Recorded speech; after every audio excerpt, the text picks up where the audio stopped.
This event is about 5 years old. And when we first started, it was like we had about 500 to 800 people right in the heart of downtown Lahaina. Now, the next street up from Front Street is Wa'a. And the local residents never came beyond there until that evening that we had the first Festival of Canoes. So we used to call it the Wa'a Street Curtain. And the reason why they don't come, there's nothing for them on Front Street. Their old mom and pop stores, the pool hall they used to come to, and the auntie and uncle shops is no longer there, so they don't come down except that evening. We just happened to have on stage the Casimiro brothers, Hapa, and some people from the mainland, because that weekend also they had a jazz festival.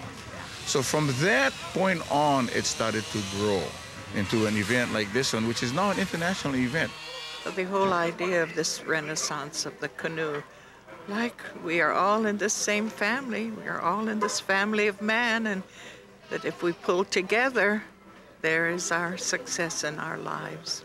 The whole aura of this forward movement, not just where the Hawaiians came from, but that we can go back and forth at will. Maui is very blessed to have the celebration of canoes. This is an event that we bring master carvers from around the world to participate. They take trees, and in just a short time of 20 days, they actually create beautiful canoes. And if you've seen the beginning product and the end product, just the art alone, to watch them be able to create these masterpieces is truly significant. How's it?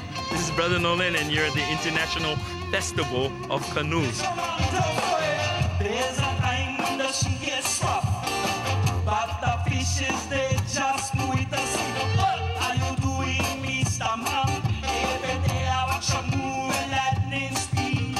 What you gotta do is sit down, relax, act patiently like the fish in the sea.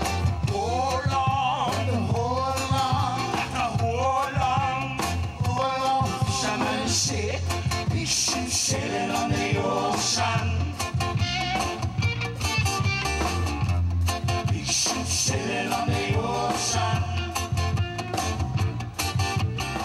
It's really an incredible event to be on Front Street, and you've got this parade happening, and you think, where else in America could this be happening? And you turn around and there are canoes in the water.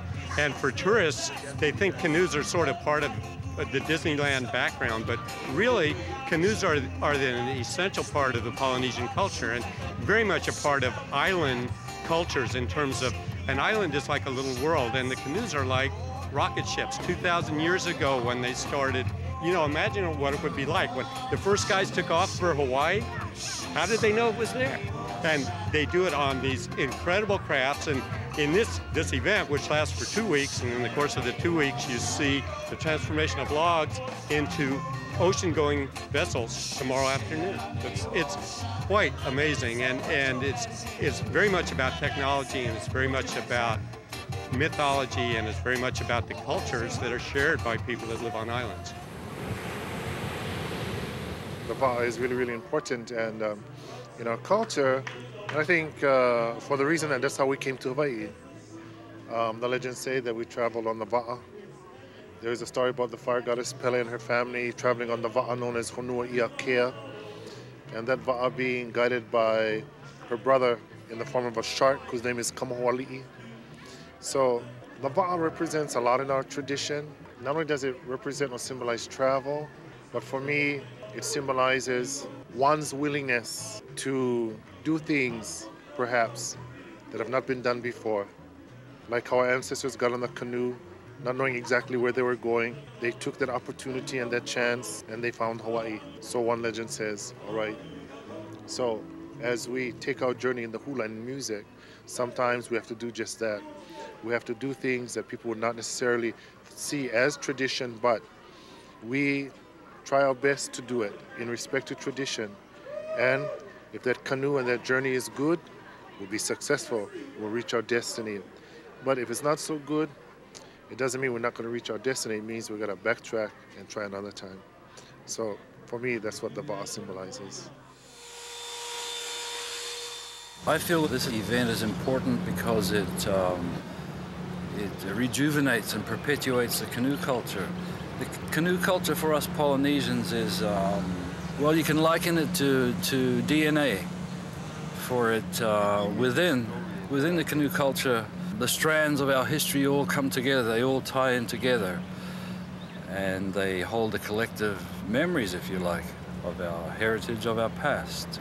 Hector Busby, he's probably the main canoe person in New Zealand. He has built a voyaging canoe. He's voyaged all over Polynesia, from New Zealand right up to Tahiti, right here up to Hawaii, right over to the southwestern corner, New Caledonia. And I've actually voyaged with him.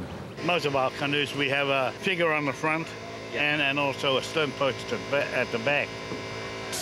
And the actual figure on the front is to the war god, and that's why he's in front. He's sort of telling tangaroa or kanaloa to the Hawaiians that Tāne is coming into his domain.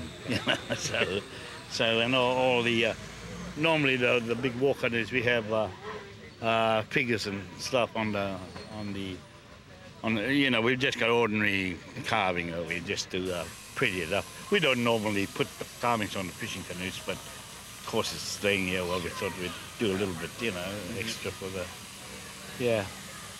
And that's one of the reasons why I come back here every year, because as far as I'm concerned, if it wasn't for the Hawaiians, I probably would never have built my voyaging canoe. So, you know, I owe it to the Hawaiians. That's why I come back every year.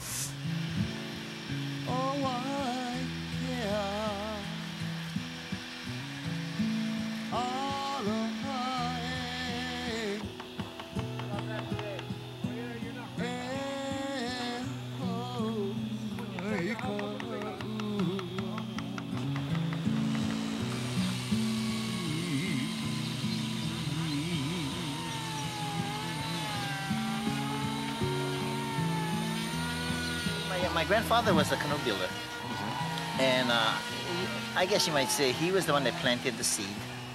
My mom nurtured the seed, and my knowledge actually came from my mom. By the time I got interested in building canoes, my grandfather was already gone. So my mom would, whenever I had problems, I'd go to her and she'd just sit down in the sand or in the dirt. She'll draw the picture, what I need to know, and poof.